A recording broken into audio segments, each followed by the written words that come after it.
नमस्कार, मैं हूं अंकुर और आप देख रहे हैं सत्यहिंदी.com। सत्य हिंदी का एंड्रॉइड ऐप डाउनलोड करने के लिए डिस्क्रिप्शन में जाइए, वहां पे एक लिंक दिया गया है, वहां से आप डाउनलोड कर सकते हैं। अब एक नजर डाल लेते हैं अब तक की खबरों पर। किसान नेता राकेश टिकैत ने कहा है कि 26 जनवरी को किसानों की तिरंगा यात्रा निर्धारित है। राजपथ पर जवानों के साथ किसान होंगे। उन्होंने कहा कि पहली बार देख रहा हूं कि तिरंगा यात्रा को रोका जा रहा है। जो लोग तिरंगा यात्रा पर वाटर कैनन का इस्तेमाल करेंगे वे ही असली खालिस्तानी होंगे। सुप्रीम कोर्ट द्वारा कृषि कानूनों के लागू होने पर अस्थायी रोक लगाने और कमेटी बनाने के बाद भी किसान आंदोलन थम नहीं रहा है। आज किसानों ने दिल्ली बॉर्डर, पंजाब, हरियाणा के अलावा देश के बाकी हिस्सों में लोहड़ी के दिन कृषि कानूनों की प्रतियां जलाईं। किसानों का कहना है कि वो कानूनों को वापस कराकर ही मानेंगे। इसके साथ ही वो 26 जनवरी पर ट्रैक्टर परेड की पूरी तैयारी में जुटे हुए हैं। किसान आंदोलन के बढ़ते दबाव के बीच अब हरियाणा सरकार की चिंताएं बढ़ती नजर आ रही हैं। इस दबाव का असर राज्य की राजनीति में भी देखने को मिल रहा है और राजनीतिक चहलकदमी का दौर तेज हो चला है। तमाम तरह की कयासों के बीच दुष्यंत चौटाला ने आज पीएम मोदी से मुलाकात की। करीब 1 घंटे चली मुलाकात के बाद चौटाला बिना मीडिया से संवाद किए चंडीगढ़ के लिए रवाना हो गए। अनुमान जताया जा रहा है कि इस बैठक में कृषि कानून और किसानों को लेकर चर्चा हुई। इससे पहले मुख्यमंत्री खट्टर और दुष्यंत चौटाला ने मंगलवार को गृह मंत्री अमित शाह से भी मुलाकात की थी। कर्नाटक के मुख्यमंत्री बीएस येदियुरप्पा ने बुधवार को अपने 17 महीने पुराने मंत्रिमंडल का विस्तार करते हुए 7 मंत्रियों को शामिल किया है और संकेत दिया है कि एक्साइज मंत्री एच नागेश को हटा दिया जाएगा। राज्यपाल वजुभाई वाला ने राजभवन में एक समारोह में मंत्रियों को पद और गोपनीयता की शपथ दिलाई। वहीं दूसरी ओर मंत्रिमंडल विस्तार को लेकर बीजेपी के कुछ विधायकों ने बगावत कर दी है।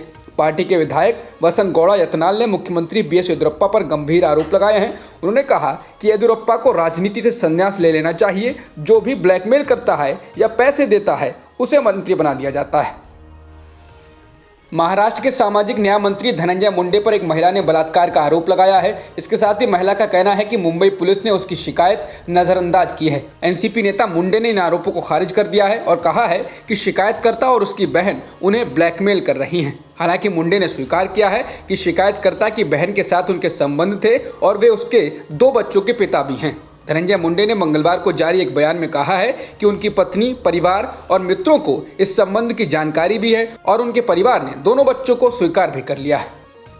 मध्य प्रदेश के भोपाल से बीजेपी सांसद प्रज्ञा ठाकुर ने बुधवार को एक बार फिर नाथूराम गोडसे को देशभक्त बताया। कांग्रेस नेता दिग्विजय सिंह ने एक दिन पहले नाथूराम गोडसे को आतंकवादी कहा था। इसी को लेकर प्रज्ञा ठाकुर ने कहा कि कांग्रेस हमेशा से देशभक्तों के साथ दुर्व्यवहार करती रही है। कांग्रेस पार्टी ने इसे भगवा आतंकवाद तक कह दिया था। इससे ज्यादा निकृष्टता क्या होगी। बता दें, ये बवाल हाल ही में ग्वालियर में महात्मा गांधी के हत्यारे नाथूराम गोडसे की ज्ञानशाला खोलने के बाद हुआ है। हिंदू महासभा ने नाथूराम गोडसे की एक लाइब्रेरी खोली थी जिसको बवाल के बाद प्रशासन ने बंद कराया। लेकिन हिंदू महासभा का कहना था कि वो इसके तहत बताएंगे कि गोडसे कितना बड़ा राष्ट्रवादी था। हालांकि उन्होंने था नहीं थे कहा था। स्पेशल मैरिज एक्ट में अब फौरन शादी होगी। इसके लिए अब 1 महीने इंतजार नहीं करना होगा। इलाहाबाद हाई कोर्ट ने अपने एक फैसले में शादी करने वालों की फोटो 1 महीने तक नोटिस बोर्ड पर लगाने की पाबंदी खत्म कर दी है। अदालत ने यह आदेश एक हैबियस कॉर्पस एक्ट के तहत सुनवाई करते हुए दिया है। प्रधानमंत्री की अध्यक्षता में बुधवार को ही कैबिनेट की बैठक में भारतीय वायुसेना के लिए 73 हल्के लड़ाकू विमान तेजस MK-1A तथा 10 तेजस MK-1 ट्रेनर विमानों की खरीद को मंजूरी दे दी गई है। इसमें 45,696 करोड़ रुपए का खर्च आएगा। इसके लिए इंफ्रास्ट्रक्चर के डिजाइन और विकास में होने वाला 1202 करोड़ रुपए का खर्च भी शामिल है। गौरतलब है कि लाइट कॉम्बैट MK-1A वेरिएंट स्वदेश में डिजाइन, विकसित और निर्मित किया गया आधुनिक पीढ़ी का फाइटर प्लेन है। इसे बेंगलुरु के हिंदुस्तान एरोनॉटिक्स लिमिटेड ने बनाया है।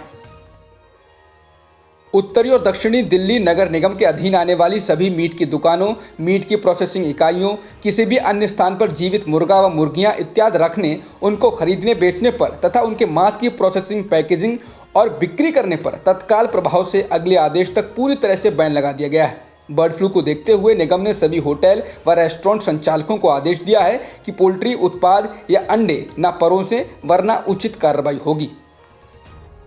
भारत में कोविड-19 से बचाव को टीकाकरण अभियान 16 जनवरी से शुरू हो रहा है। सभी राज्यों में वैक्सीनेशन की तैयारियां जारी हैं। भारत बायोटेक की कोरोना वायरस वैक्सीन कोवैक्सीन की पहली खेप हैदराबाद से आज सुबह दिल्ली और 10 अन्य शहरों को भेजी जा चुकी है। इससे पहले सीरम इंस्टीट्यूट ने अपनी वैक्सीन कोविशील्ड की पहली खेप मंगलवार को भेजना शुरू कर दिया था।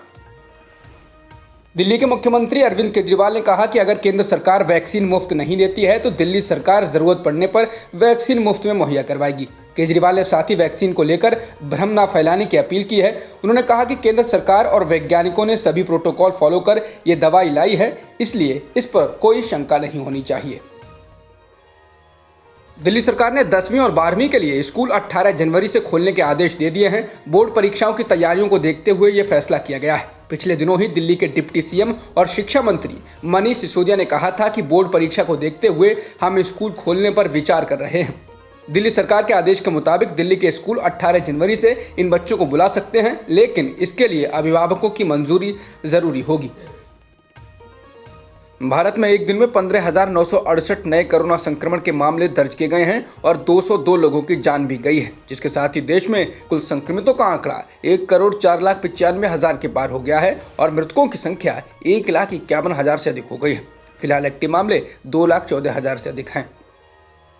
उपराष्ट्रपति माइक पेंस द्वारा ट्रंप के खिलाफ संविधान के 25वें संशोधन का इस्तेमाल करने से इनकार करने के बाद अमेरिकी संसद के निचले सदन हाउस ऑफ रिप्रेजेंटेटिव्स ने 205 के मुकाबले 223 वोट से प्रस्ताव पास कर उपराष्ट्रपति माइक पेंस और कैबिनेट से 25वें संविधान संशोधन के इस्तेमाल का अनुरोध किया है।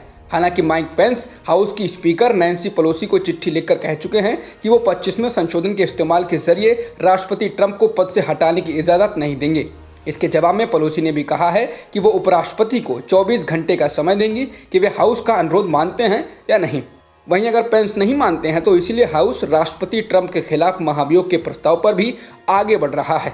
हाउस में यह प्रस्ताव पेश किया जा चुका है और आज इस पर बहस होनी है।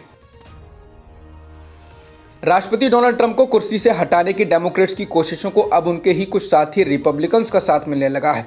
प्रतिनिधि सभा की तीसरी सबसे वरिष्ठ रिपब्लिकन लिज चेनी ने कहा है कि वो बीते हफ्ते की यूएस कैपिटल पर हुई हिंसा को देखते हुए ट्रंप पर महाभियोग चलाने के लिए मतदान करेंगे।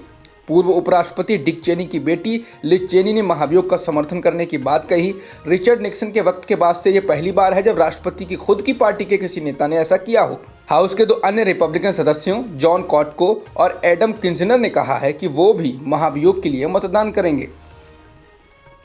फेसबुक और ट्विटर के बाद अब यूट्यूब ने भी राष्ट्रपति डोनाल्ड ट्रंप पर 1 सप्ताह के लिए बैन लगा दिया है। ऑनलाइन व वीडियो प्लेटफॉर्म ने इस पाबंदी के पीछे हिंसा फैलने की चिंता को बताया है। यूट्यूब ने 1 हफ्ते की पाबंदी लगाते हुए कहा कि उनके कुछ भी पोस्ट करने से हिंसा फैल सकती है। बता दें 20 जनवरी को अमेरिका में जो बाइडेन राष्ट्रपति पद की शपथ लेंगे, लिहाजा इस फैसले को 20 जनवरी को होने वाले शपथ ग्रहण समारोह की दृष्टि के मद्देनजर देखा जा रहा है।